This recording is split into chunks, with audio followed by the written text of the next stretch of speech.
great idea because those are the guys, or those are the people, the men and women out in the field, whereas a politician kind of sits in their office and does. They don't know. They just go by what they hear, and they don't always pay attention to what's really happening out there. So the citizens come in there making the decision or helping them make the decisions. I think it's a great idea.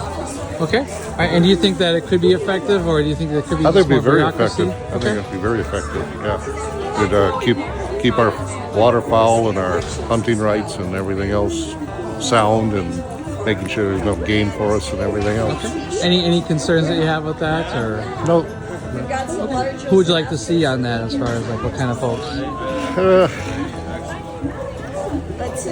I guess we could start off and see how it goes if they're appointed. But if they're appointed, then maybe if it doesn't go right, then maybe we go to elected positions. Okay, okay. All right, well, thank you very much. I think it's a great idea, only if we actually take the people that are affected by the policies that could come out of this and put them on the board.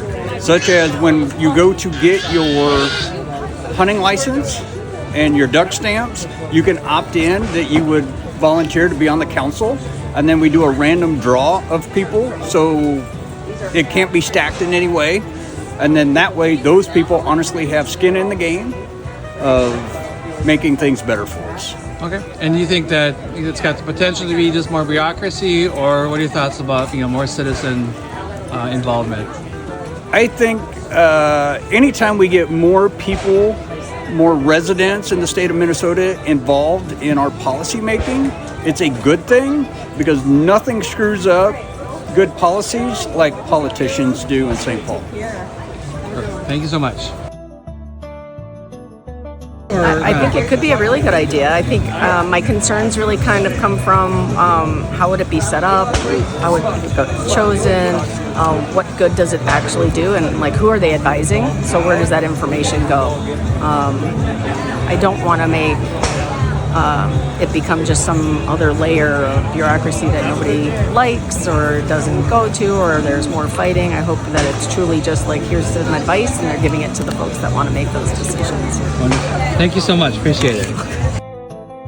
I definitely appreciate all the work the DNR does, and but one thing I really have a beef against is the early duck season, the teal season, and I don't think the DNR is listening right now, because I think most of my friends don't hunt, and then when we do hunt, the ducks have all been shot at, and there's species that have been misidentified and all sorts of we talked to a conservation officer last year, and he said that somebody had shot a wood duck, one group in another group had shot even I don't know, I think it was either a flicker or not even a game bird.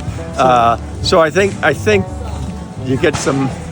I think that's a disaster. Is the early teal. So do you think an advisory group? It might be, yeah. I mean, I'll give that a qualified thing. I mean, obviously it's another layer of bureaucracy, but I don't know if the DNR is listening to people or where they're getting their information. I don't know. I guess I don't belong to any duck organization. I don't know how they're.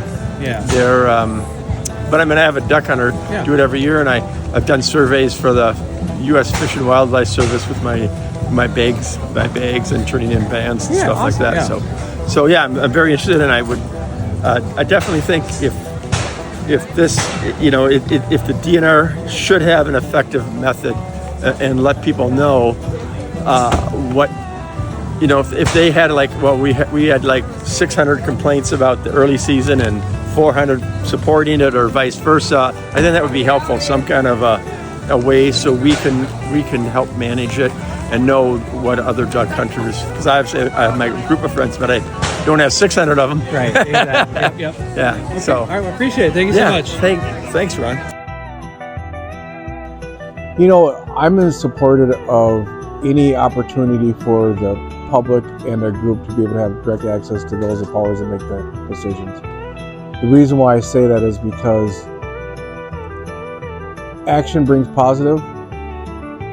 If you look at a council that's looking at conservation, if you look at a council that's looking at bringing other voices in exposing other entities to a positive way of doing something, reaching out to the youth. The overall public has a lot to say on that, but a lot of times they have no one to say it to. So if they have a council that it's at least available for them to say it to, it creates a benefit there. Would I support a council? Yes. Would I be access to become part of it? From a lot of the questions I've been asked, especially like being out here at Game Fair, I'm like prime example of somebody that can represent a different entity and an idea that's helpful. The overall understanding of what a council does sometimes falls to the wayside, but the government has a lot of entities that have ideas. I think a public council in this particular scenario would help combat the money side that doesn't always push the right information. I mean, I'm not begrudging a person making a profit, but the people are the ones that get pushed to the sideline because they don't have a voice. And oftentimes they don't have a voice because they don't have time to attend meetings. They don't have time they're talking in bars, they're talking in restaurants, they're talking at get-togethers, and then they go back to work. And then you ask the question of how do you get information to those that make the decision? And those that are making the decisions make a ton of decisions. And usually, sometimes it seems like those decisions don't include the voice of the people at all. Especially when you look at conservation, you look at agricultural growth, you look at money that's spent, you look at just, I'm not an expert in the subject matter, but I love the subject matter. So how do you bridge the gap? Well, bridging the gap is based on communication. How do you get communication from the individual public that says, myself included, well, nobody's going to hear me anyway, so there's no reason for me to write a letter. And I only say that because I've written tons of letters in reference to different categories of what goes on with the state and never get a letter back. So who do you reach out and contact? You can't talk, your congressman, your state representative, your governor, who do you contact? And then some of the issues that you see that they pick that have no true relevance, but somebody picked that issue, or a bill that comes up that doesn't include some of the things that are costly to the public. So would it help? Yeah. Would I be supportive of it? Yep. Would I need more information? All the above. Yeah. I believe that having a citizen council like that would be helpful if you're in the state of Minnesota, just to bridge the gap between everyday Joe versus at the political level and state level, so they can communicate what people are actually thinking. Yeah, I don't think there would be any issue with it. I think it would be something good to connect. I don't think it would cause any issues either on bureaucracy levels. I think it would be a nice way of connecting average Joes with everything else on making policy decisions. Yeah, I mean, I would absolutely support a Citizens Conservation Advisory Council to help guide our conservation policies in the state. The reasoning being, we're all citizens of Minnesota. We hunt, we fish, we hike. We have people who are into birding, camping, various outdoor activities. And, the Department of Natural Resources does a great job. But citizens need a way in which to communicate their thoughts on how things are going, to provide feedback, to share their opinions. And in terms of whether or not I feel like this council would effectively bridge that gap or add another layer of bureaucracy, I think that it would effectively bridge the gap. I mean, the DNR is always open to public comment, but providing kind of a codified or official avenue for that, for those voices to be heard, would be, in my mind, greatly beneficial.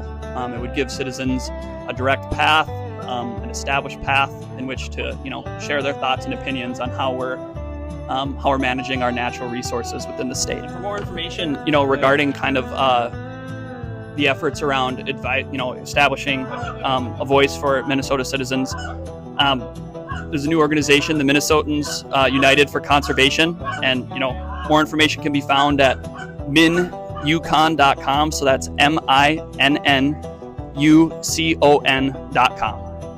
And what's the feedback you've gotten so far here at Game Fair from folks? Largely at Game Fair, we've been asking questions regarding, specifically to waterfowl, but also around the Citizens Advisory Council. Most of the feedback that we've received has been positive. People like the idea of being able to have, an established and voice. There are questions as to what that would look like, and those are something that would be kind of determined as we go here. But it's just kind of the start of the conversation, trying to get the ball rolling on this. Great. Thank you. Thank you.